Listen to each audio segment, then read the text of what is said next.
Welcome to our Member Spotlight series, and today joining me on the red chairs is Deb Ashton from Synergy Holistic Health. Deb is one of the members of the BNI Storm, which is currently ranked in the top 10 chapters in Australia in BNI. Yeah. It's pretty impressive. But today I've asked you along to share a little bit of your story about your BNI journey. So maybe if you can just start off by telling us a little bit about what it is that you do in your business and how you ended up at BNI. Well, I'm a naturopath and a nutritionist, Mm-hmm. and I've been in practice about 18 years. And I ended up in BNI. I was invited maybe 2 years ago by a colleague and a friend, and I did go, and I felt it wasn't the right time for me. But having that exposure was really important, because 2 years later I was invited again, and the environment they'd really started focusing on the visitors. Yeah. And that improvement was just amazing. And I had an amazing experience the second time. And because I'd been previously and I knew what to expect, I could relax a little bit. Yeah. So it was a lot more fun for me the second time. And by the third time I met, I was so impressed. And what actually got me across the line was the feature presentation from Stephen Bassani. And instead of just doing the usual, this is my business, this is who I am, he actually highlighted how BNI Storm had helped him grow his business. Yeah. And that's when I got it. That's when I got how BNI worked. Yeah. And I was just, I have to be a part of that. And it came along at a really important time, as my husband had just had quite a life-threatening illness. Wow. And had to stop working. So, I was doing well in my practice, but not well enough to carry Support the whole family. everything. Yeah. Yes. So it came along at the perfect time for me.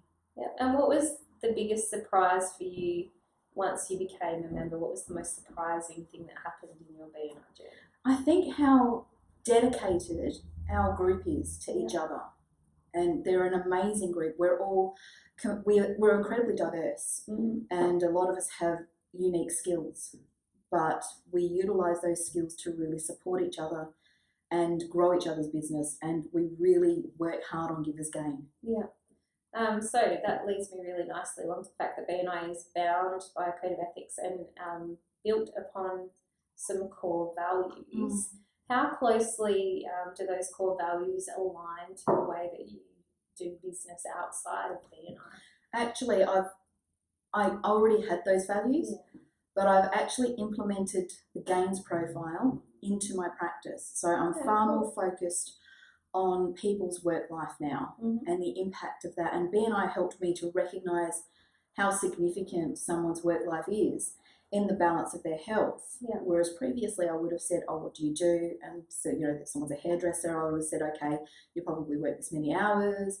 But I didn't really investigate in depth how their job was affecting them with their goals and their interests. And it's a huge part of our lives. And so BNI's really helped me to open that space up for my patients, and it's really made me a better practitioner. Yeah, fantastic. So what would you say to someone who's working in allied health or has their own practice that says, oh, BNI is great for professional services and trades, but it's not really for, allied health? I would say that they need to rethink that idea, because I have done so well in BNI, far better than I thought I would, and far more quickly than I expected to. Because not that you are looking for referrals through your room, but everybody who's in the room will use your services anyway. Yeah. So you will grow very quickly. I made my investment back within 6 weeks. Wow, that's really good. Yeah. So I made my investment back in 6 weeks, and I've made a major milestone in my thank you for closed business to date in 9 months. Yeah. Oh, fantastic. So can I say how much? You can. 25,000.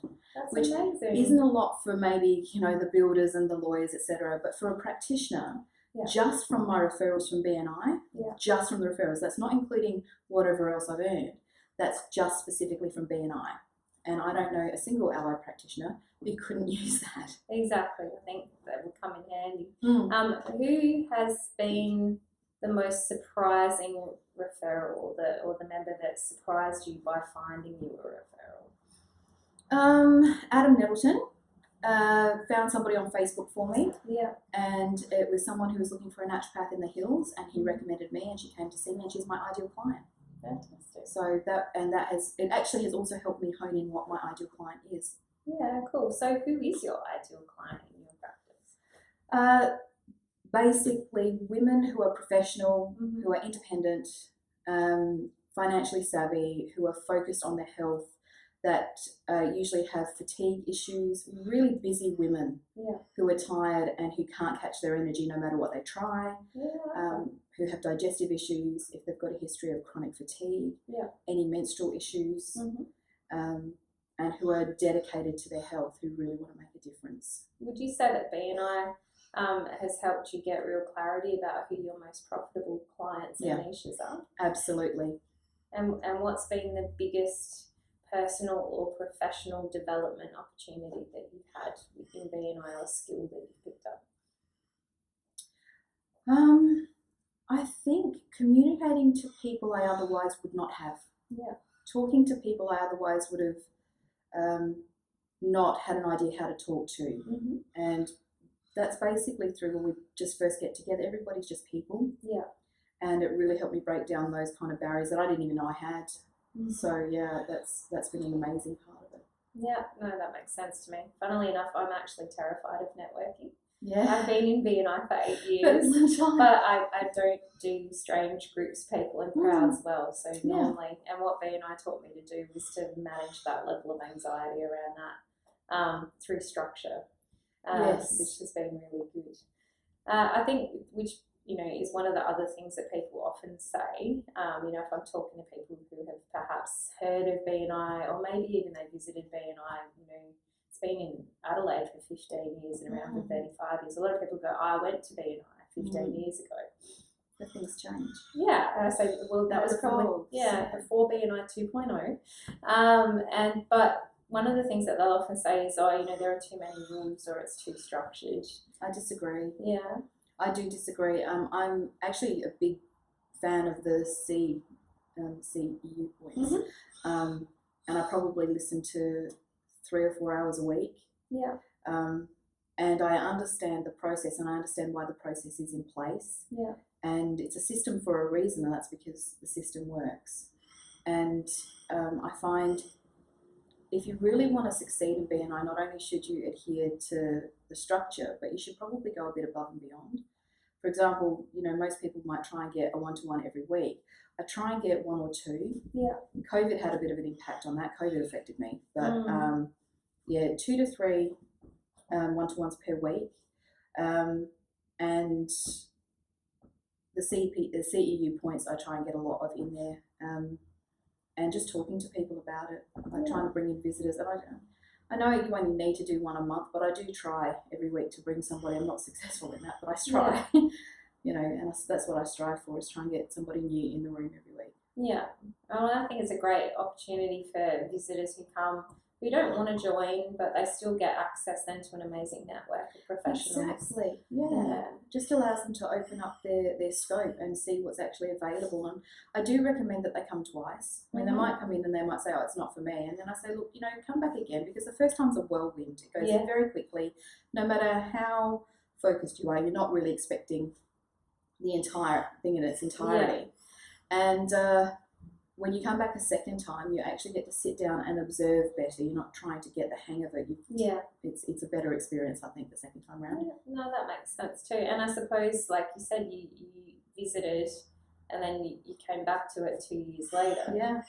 So it just goes to show also that, different groups have different cultures and different environments. And so if the first group that you visit doesn't maybe feel like a good fit, you can always go and visit another one. Yeah, I do try and get people to come into our group, even if they're doing the same thing that I am. Yeah. Because I think our group has an excellent culture. Yeah. And because of that, I want them, if they do go to another BNI group, I want them to know what they should be looking for. Yeah, that makes sense. What they need to get into. What are you digging in? What has been your biggest accomplishment since joining BNI, do you think? Actually, renting the room that I'm in on my own. My partner who was in there left, and I was able to take it over without having someone else in there. I've actually just invited someone else to join me. Yeah, fantastic. But that's probably my biggest accomplishment is expanding my business and I've also brought on a VA as well. Yeah, cool. So my admin stuff has just gotten too much. So yeah, fantastic.